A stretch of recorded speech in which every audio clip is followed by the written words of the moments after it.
Depuis que le christianisme existe, ça fait longtemps, 2000 ans à peu près, il s'est développé une véritable armada de systèmes théologiques qui sont censés dévoiler la vérité concernant Dieu. Alors, petit rappel, qu'est-ce que c'est que la théologie? De deux mots grecs, théos, logos.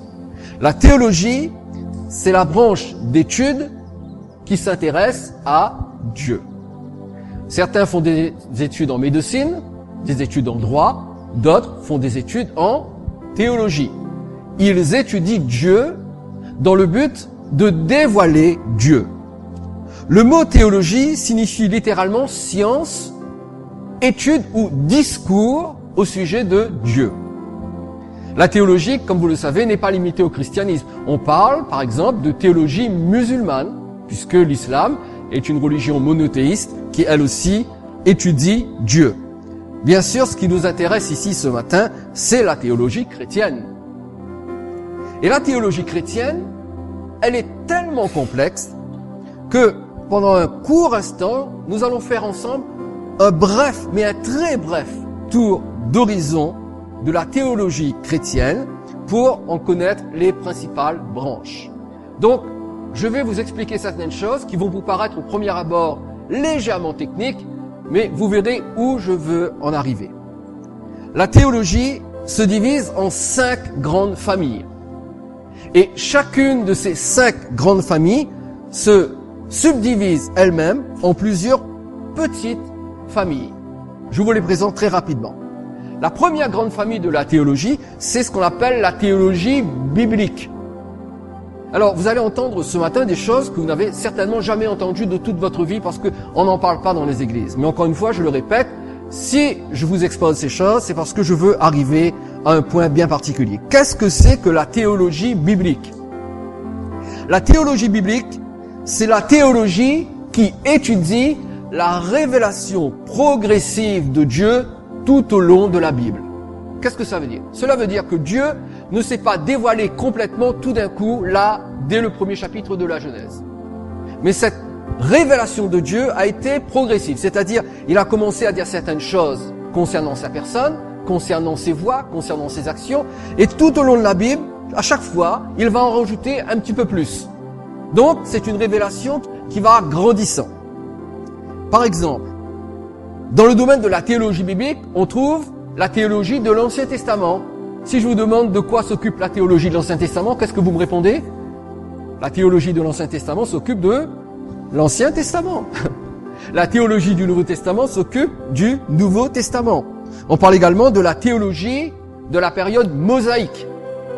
Quand je dis mosaïque, à qui vous pensez? Moïse. La théologie mosaïque s'intéresse aux livres que Moïse a écrits. Ce sont les 5 premiers livres de la Bible, le Pentateuque, Genèse, Exode, Lévitique, Nombre et Deutéronome. Il y a aussi ce qu'on appelle la théologie de l'ère prophétique. C'est facile à comprendre. C'est une théologie qui s'intéresse uniquement aux écrits des prophètes. Et dans le Nouveau Testament, par exemple, dans la théologie biblique, on va étudier la théologie de Paul. C'est-à-dire, on va étudier ce que Paul dit au sujet de Dieu dans ses épîtres. On étudie également la théologie de Jean. Qu'est-ce que Jean dit au sujet de Dieu, aussi bien dans son évangile que dans ses épîtres et dans l'Apocalypse. Ça, c'est la première branche, la théologie biblique. La deuxième grande famille, c'est ce qu'on appelle la théologie systématique. C'est la plus connue. C'est quoi la théologie systématique? Eh bien, c'est la théologie qui rassemble, qui organise et qui explique toutes les doctrines de la Bible éparpillées dans l'ensemble de la Bible, indépendamment du genre littéraire. En d'autres termes, dans la théologie systématique, par exemple, on veut étudier le Saint-Esprit. Eh bien, on va prendre tous les textes qui parlent du Saint-Esprit, de la Genèse à l'Apocalypse, on va prendre tous ces textes, on va les rassembler, on va les organiser en différentes catégories, et puis surtout, on va les expliquer. C'est ce qu'on appelle la théologie systématique. Elle systématise les doctrines chrétiennes. Par exemple, dans la théologie systématique, on étudie ce qu'on appelle la bibliologie. Quand je dis bibliologie, quel mot vous entendez?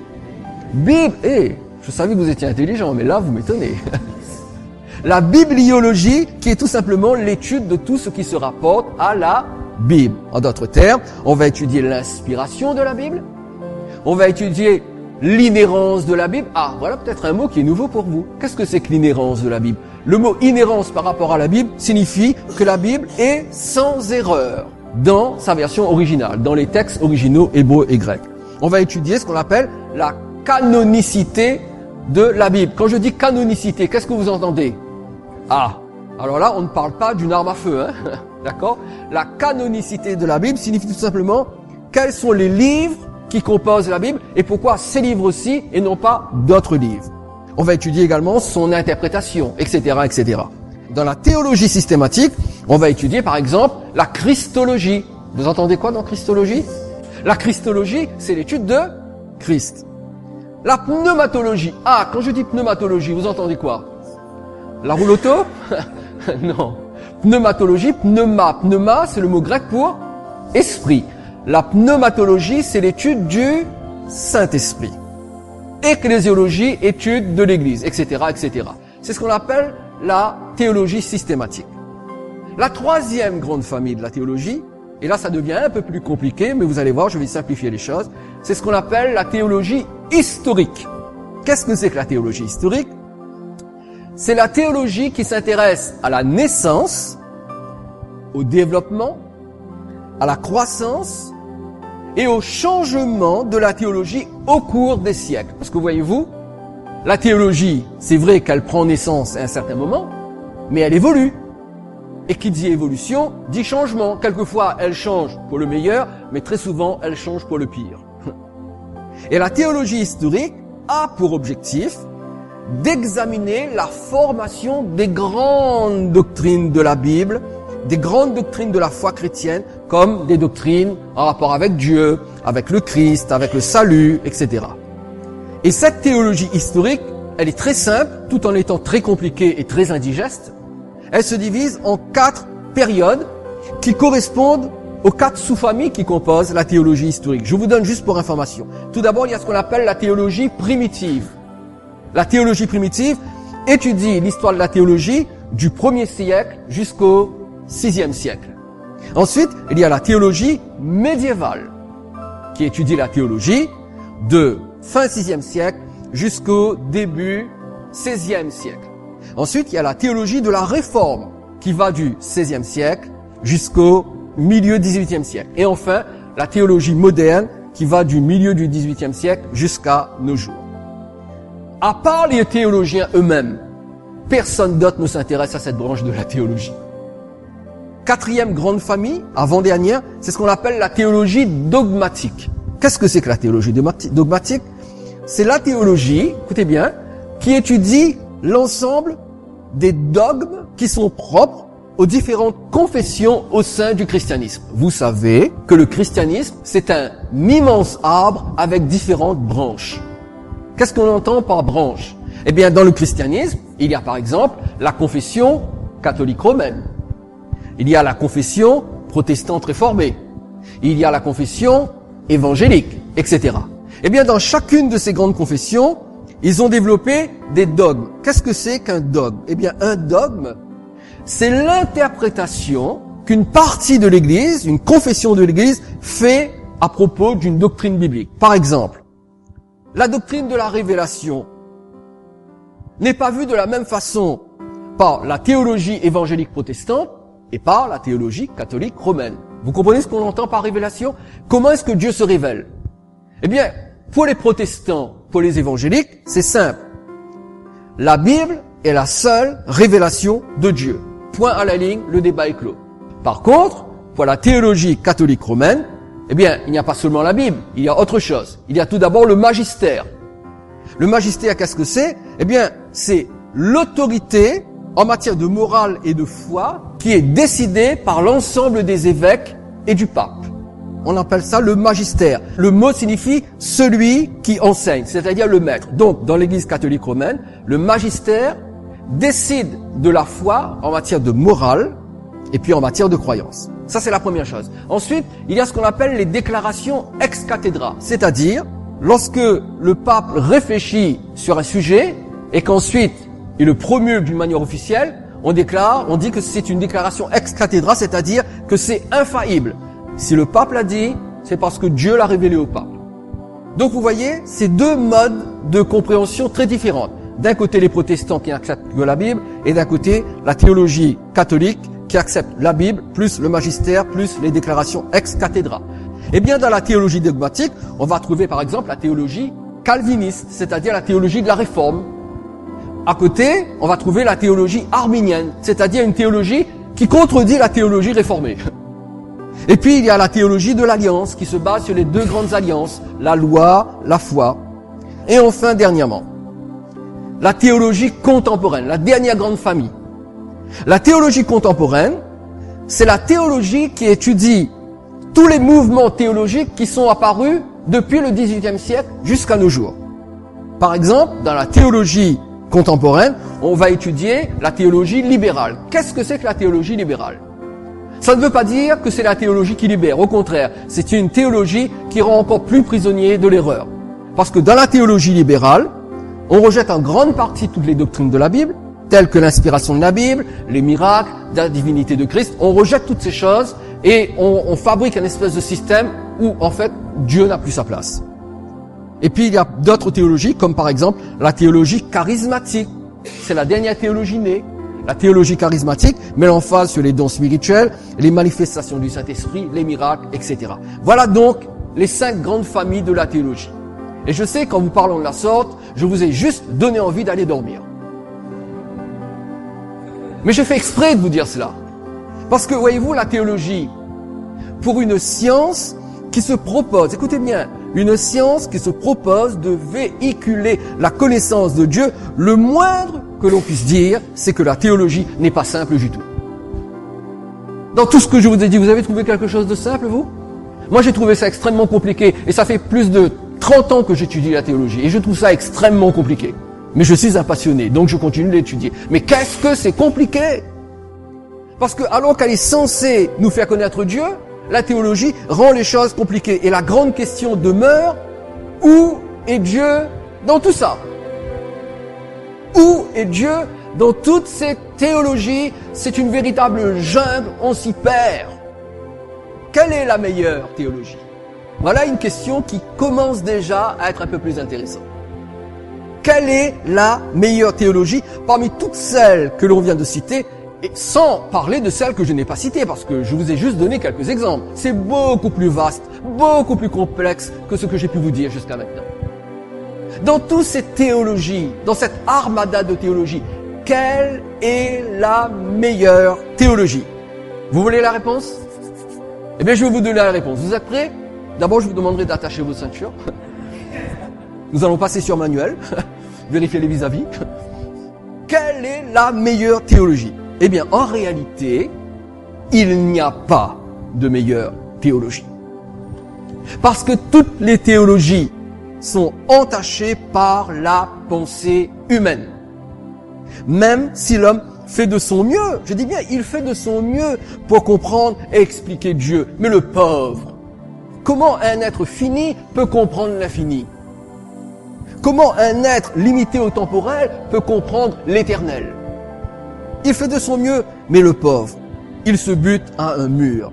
Malgré son honnêteté, malgré son talent, malgré sa piété, l'homme ne pourra jamais révéler et exprimer correctement la réalité de Dieu. Alors, pour répondre à ma question, quelle est la meilleure théologie? Ça n'existe pas. Il n'y a pas de meilleure théologie. Par contre, et c'est là où ça devient intéressant, même s'il n'y a pas de meilleure théologie, il existe une théologie parfaite. Et ça, c'est formidable. Voyez-vous, Dieu ne fait jamais les choses en moitié. Dieu ne nous propose jamais ce qu'il y a de meilleur. Dieu nous propose toujours ce qui est parfait.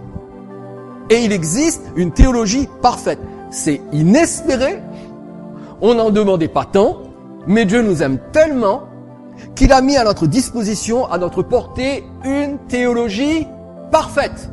Voulez-vous savoir quelle est cette théologie parfaite? La théologie parfaite de Dieu porte un nom. C'est une personne. La théologie parfaite de Dieu se nomme Jésus-Christ. Jésus-Christ est la théologie parfaite. Étant donné que la théologie se propose de dévoiler Dieu, de manifester Dieu, de révéler Dieu. Personne d'autre que Jésus ne peut s'acquitter de cette fonction. L'homme, avec tout son système de philosophie, de psychologie, de réflexion avancée, ne peut pas révéler ni connaître Dieu. Et Dieu, sachant l'impossibilité pour l'homme d'aller jusqu'à lui pour le connaître, a fait le pas extraordinaire qui est la source de notre salut. Dieu est venu vers nous et s'est fait connaître à nous au travers de la personne de Jésus. Alors, quelques versets pour soutenir cette déclaration que Jésus est la théologie parfaite. Hébreux chapitre 1, le verset 2 et 3 nous dit « Dieu, dans ces derniers temps, nous a parlé par le Fils ». Alors, je n'ai pas mis le verset 1, mais vous connaissez le verset 1. Après avoir autrefois à plusieurs reprises parlé à nos pères par les prophètes, eh bien, dans ces derniers temps, Dieu nous a parlé par le Fils qu'il a établi héritier de toutes choses, par lequel, en passant, il a aussi créé le monde. Et qui, regardez bien le verset 3, étant le reflet de sa gloire et l'empreinte de sa personne. Qui est Jésus-Christ? Le Dieu des chrétiens? Non. C'est le Seigneur des seigneurs, le Roi des rois. Il est le reflet de la gloire de Dieu et l'empreinte de la personne de Dieu. Colossiens chapitre 1 verset 15. L'apôtre Paul, parlant de Jésus, dit « Jésus, il est quoi? Il est l'image du Dieu invisible. » Réfléchissez à cela. Dieu est invisible, c'est-à-dire on ne peut pas le voir. Pourtant, il s'est rendu visible. Il a envoyé une image de son invisibilité. Son invisibilité est venue jusqu'à nous au travers d'une image visible. Et cette image, c'est Jésus. Jésus est l'image du Dieu invisible, qu'on ne pourrait pas voir si Jésus n'était pas venu le révéler. Dans le même chapitre, le même apôtre Paul dit au verset 19, « Car Dieu a voulu que toute plénitude habitât en lui. » En lui qui? En Jésus. Jésus est la plénitude de Dieu. Jésus n'est pas un prophète. Jésus n'est pas un homme sage, inspiré. Jésus est la totalité, la plénitude de qui Dieu est. Et dans sa plénitude invisible, inaccessible, là-haut dans le ciel, cette plénitude est venue sous la forme d'un homme, dans un corps humain, comme le vôtre, comme le mien. Et cette personne, c'est Jésus. En Jésus se trouve la totalité, la plénitude de Dieu. Et enfin, le plus flagrant des témoignages, le plus clair, le plus extraordinaire, vient de Jésus lui-même, qui a déclaré dans Jean 14, 9, « Celui qui m'a vu, a vu le Père. » Celui qui m'a vu, Philippe, a vu le Père. Tu me dis de te montrer le Père, mais quand tu me vois, c'est le Père que tu vois. Celui qui m'a vu, a vu le Père. Et ce qui ressort de tous ces versets, c'est que Jésus est l'exacte représentation de Dieu sur terre pendant qu'il exerçait son ministère dans son corps de chair. Je répète, Jésus était l'exacte représentation de Dieu dans un corps humain. Absolument tout ce qu'il était dans son caractère, dans sa personnalité, dans ses attitudes, dans ses comportements, tout ce qu'il disait, tout ce qu'il faisait, était le parfait reflet, la parfaite manifestation de la nature invisible de Dieu. Au point de pouvoir affirmer, celui qui m'a vu, a vu le Père. C'est incroyable quand même. Je suis la révélation, la manifestation visible de Dieu parmi vous. Jésus est la théologie parfaite. Vous voulez connaître Dieu? Ce n'est pas la peine d'aller remplir vos bibliothèques de livres de psychologie, de philosophie, de croissance personnelle, de New Age. Ça ne sert à rien du tout. Ça ne sert à rien de prendre les livres écrits par tel pape, tel évêque, tel pasteur. Ça ne sert à rien. Allez à l'évangile parce que là, vous avez une théologie parfaite. Jésus est la théologie parfaite. Tous les autres systèmes de théologie peuvent nous induire en erreur. Mais si nous regardons à Jésus, il n'y a pas d'erreur. C'est pur. C'est parfait. Manifestation, révélation, connaissance de Dieu parfaite, totale. Et j'aimerais relever un texte avec vous qui illustre ce principe de la théologie parfaite de Dieu en la personne de Jésus. C'est un texte qui concerne la guérison du lépreux. Marc chapitre 1, Et nous allons lire du verset 40 au verset 42. Rappelez-vous, Jésus est sur la terre parmi les hommes, il exerce son ministère. Verset 40 nous dit, un lépreux vint à lui, et se jetant à genoux, il lui dit d'un ton suppliant, si tu le veux, tu peux me rendre pur. Verset 41, Jésus, ému de compassion, étendit la main, le toucha et dit, je le veux, sois pur. Chaque mot ici est important. Verset 42, aussitôt la lèpre le quitta et il fut purifié.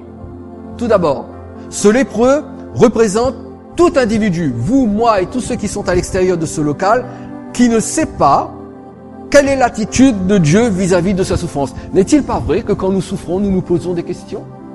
Au milieu de votre souffrance, qu'elle soit physique, qu'elle soit psychologique, qu'elle soit d'un ordre quelconque, au milieu de votre souffrance, vous avez toujours des questions qui vous montent à l'esprit. Mais pourquoi est-ce que Dieu permet cela?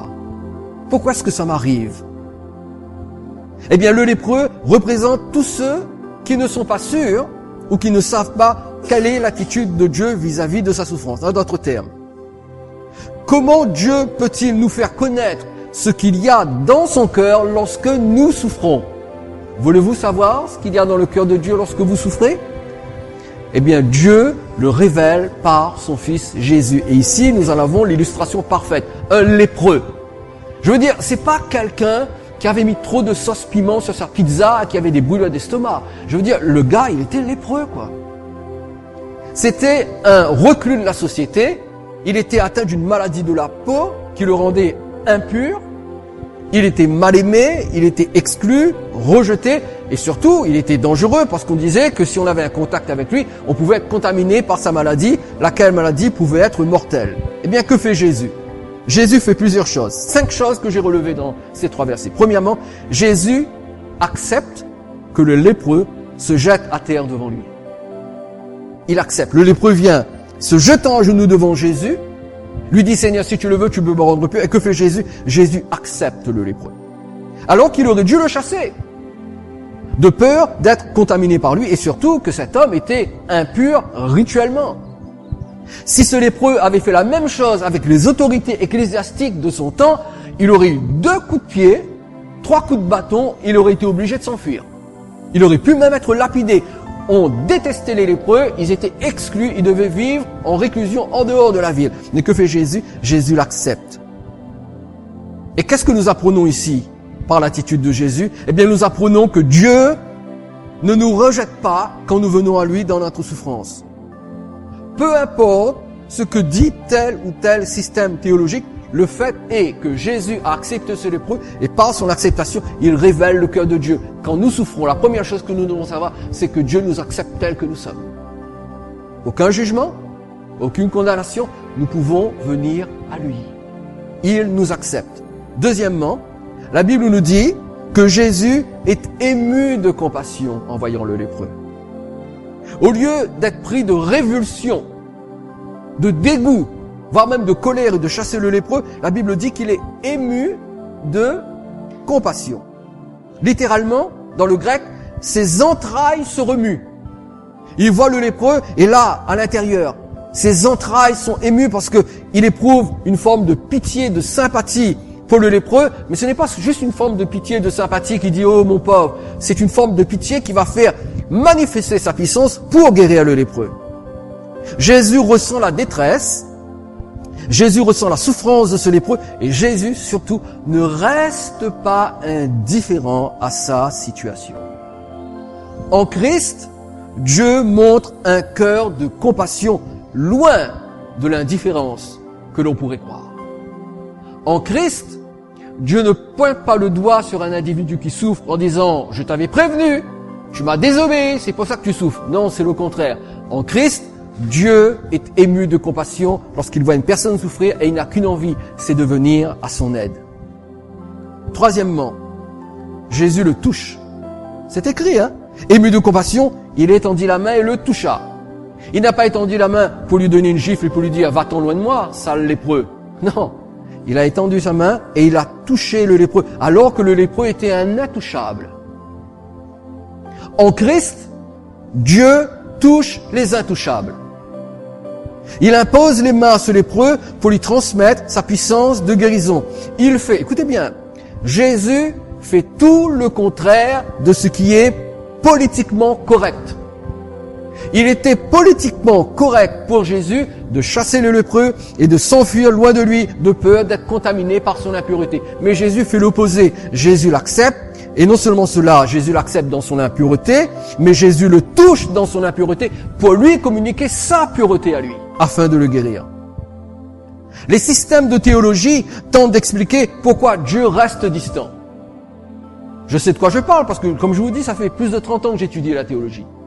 Et dans les différents systèmes de théologie, il y a toujours un théologien qui essaie d'expliquer pourquoi Dieu reste distant de l'humanité. Mais Jésus, qui est la théologie parfaite, révèle le toucher de Dieu en faveur des malheureux et des souffrants. Quatrièmement, Jésus affirme son désir de voir le lépreux être guéri. Il proclame la volonté de Dieu de libérer et de guérir ceux qui souffrent.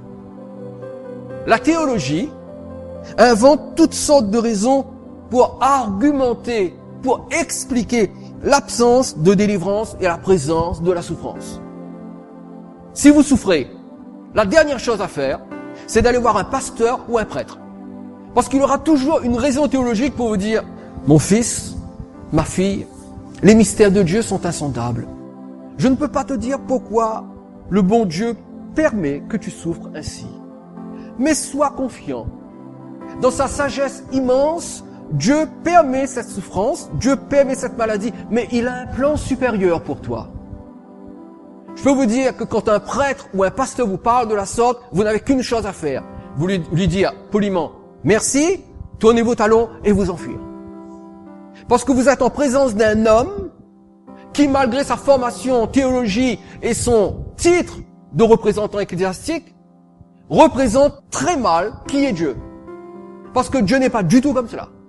Parce que Jésus a fait exactement le contraire. La théologie fait de Dieu l'auteur ou la cause de la souffrance, en essayant de donner des raisons très obscures. Mais Jésus, lui, il va à contresens. En lui, en Jésus, Dieu déclare « Je le veux, sois pur ». Jésus n'a pas dit au lépreux « Écoute, tu sais, là quand même, nous avons un problème. Tu sais, si tu es lépreux, c'est parce que Dieu a un plan particulier pour toi. Mon bon lépreux, je suis le Fils de Dieu, je peux te le dire. Dieu a un autre plan pour toi. Supporte patiemment ta lèpre. Et si tu veux, je te donne une grâce pour supporter ta lèpre. Parce que Dieu a un autre plan pour toi. Foutaise. Ça va totalement à l'encontre de la nature de Dieu. La question est, qui allons-nous croire? La théologie humaine ou la théologie parfaite? Et enfin, cinquièmement, Jésus prononce une parole d'autorité et de guérison. Je le veux, sois pur. Et le résultat ne se fait pas attendre. Aussitôt la lèpre le quitta et il fut purifié. Jésus joint la parole au geste et déclare avec autorité que le lépreux est guéri. Il n'y a aucune ambiguïté. Il n'y a aucune hésitation. Jésus prononce le miracle dont le lépreux a besoin. Il ne dit pas que Dieu a une volonté cachée et mystérieuse de laisser ce lépreux malade. Pas du tout. C'est ce que dit la théologie. Certaines formes de théologie, certains systèmes de théologie. Mais au contraire, Jésus affirme sa décision de purifier. Voilà qui est Dieu. Dieu est celui qui veut restaurer. Dieu est celui qui veut sauver. Dieu est celui qui veut libérer l'être humain. C'est ce qu'il veut. Et Dieu n'a aucune raison obscure de laisser l'être humain dans sa souffrance.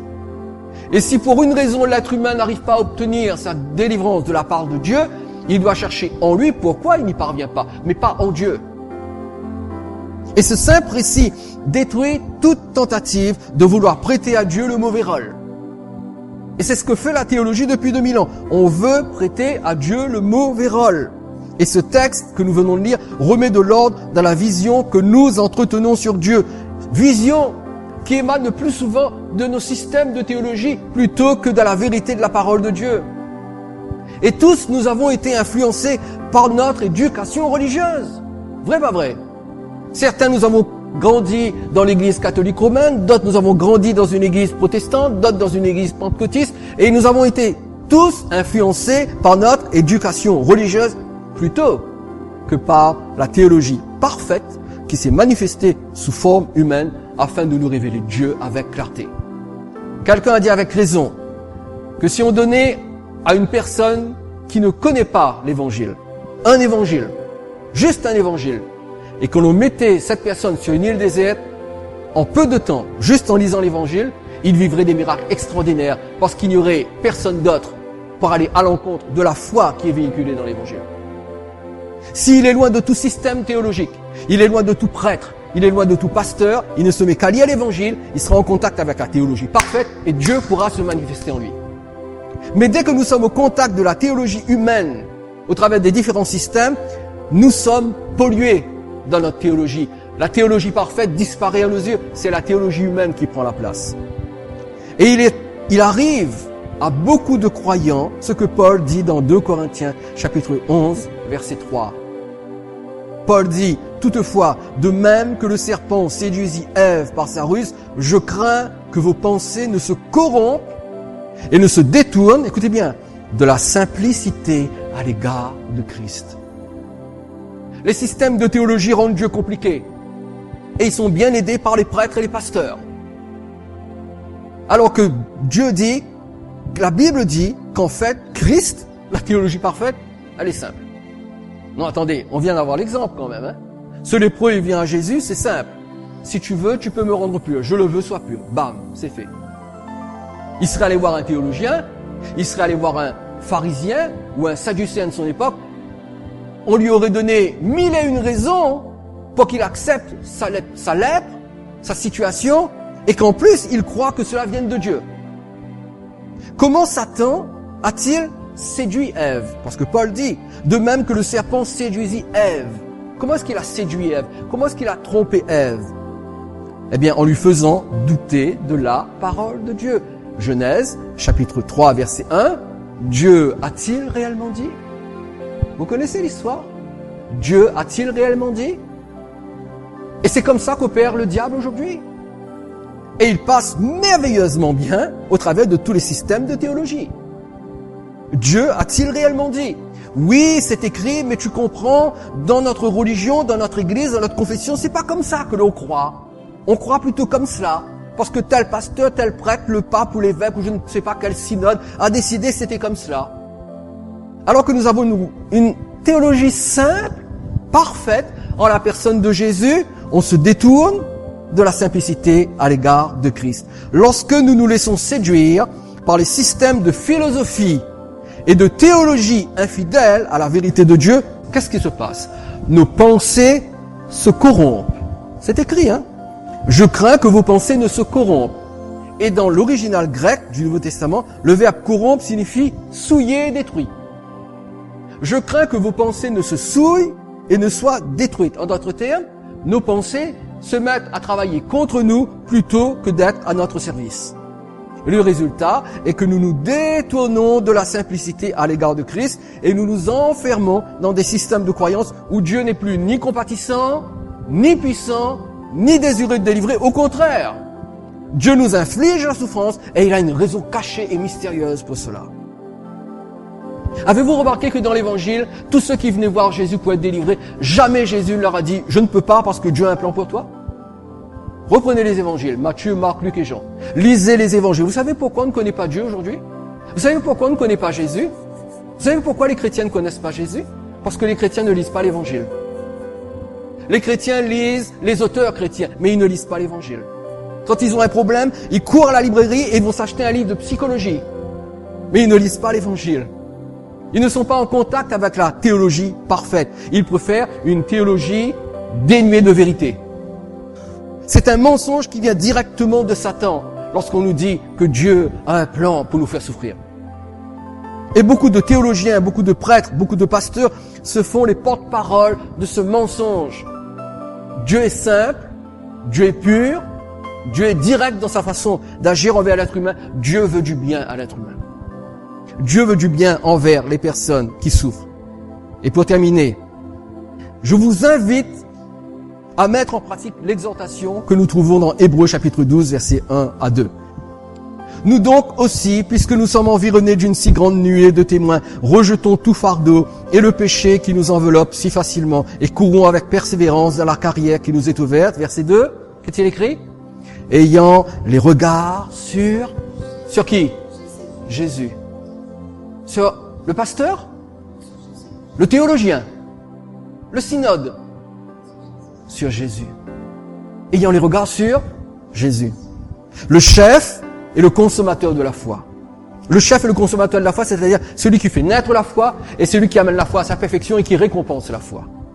Qui, en vue de la joie qui lui était réservée, a souffert la croix, méprisé et humilié, et s'est assis à la droite du trône de Dieu. Ne nous laissons pas envelopper. Le texte dit, le péché nous enveloppe. Le mot péché ici signifie rater le but. Donc, ce ratage de but nous enveloppe. Ne nous laissons pas envelopper par les opinions humaines et religieuses au sujet de Dieu. Gardons les yeux fixés sur Jésus pour une seule raison. Parce que Jésus est la théologie parfaite. La perfection de Dieu est parfaitement révélée au travers de Jésus. Point à la ligne. Tout le reste, c'est du blablabla. Tout le reste, ce sont des opinions humaines qui veulent essayer de nous faire comprendre pourquoi nous sommes si faibles, pourquoi nous souffrons, pourquoi nous sommes comme ça. Dieu, lui, est clair. Et encore une fois, dans tout ce que je dis, ce n'est certainement pas pour porter un jugement contre ceux qui souffrent. Parce que je suis comme vous, j'ai mes problèmes, j'ai mes souffrances également. Mais dans toutes mes souffrances, je sais que Dieu n'en est pas la cause. Et que Dieu n'a pas une volonté obscure et cachée pour me laisser souffrir. Si je souffre, c'est parce qu'il y a quelqu'un qui ne m'aime pas, qui est dans l'invisible, qui ne se montre pas, mais il me déteste, il me hait et il veut me détruire. Et c'est la même chose pour vous. Il porte un nom qui commence par D et quelquefois par S. Mais la Bible dit que tout don parfait, toute grâce excellente, viennent d'en haut du Père des Lumières. Par contre, celui dont le nom commence par D et S, il n'est même pas digne que je prononce son nom. La Bible dit que lui, il est comme un lion rugissant. Il est dans l'ombre et il cherche qu'il va dévorer. Mais notre Dieu à nous, qui s'est manifesté en Jésus, n'a jamais voulu donner une grande explication philosophique, psychologique, je ne sais pas, tirée du New Age, pour nous expliquer que Dieu veut que nous souffrions. Non. Quand des personnes souffrantes venaient à lui, même des personnes qui n'étaient pas sauvées, même des personnes qui ne croyaient pas en Dieu, lorsque ces personnes venaient vers lui, que faisait Jésus? Il les guérissait quand il faisait la demande. Aucune explication pour leur dire que c'était le plan de Dieu qui souffre. Jamais, jamais, jamais. Toujours une réponse positive. Celui qui m'a vu, a vu le Père. Et il intervenait. Et il faisait le miracle. Que dire pour conclure? Notre pensée a été polluée. Je parle d'abord pour moi, parce que j'ai beaucoup étudié la théologie. Notre pensée a été polluée par la théologie. Notre pensée a été polluée par la religion. Notre pensée a été polluée par la religion chrétienne. Parce que même la religion chrétienne a tendance, sans le vouloir, de nous éloigner de Dieu. Jésus est la manifestation de Dieu. Allons à lui avec humilité. Allons à lui, allons à l'évangile. Ouvrons notre évangile, regardons Jésus, ayons les regards fixés sur Jésus. Et chaque fois que nous entendons Jésus, chaque fois que nous voyons Jésus dans l'évangile, disons-nous, c'est Dieu qui agit là. Et voilà comment est mon Dieu.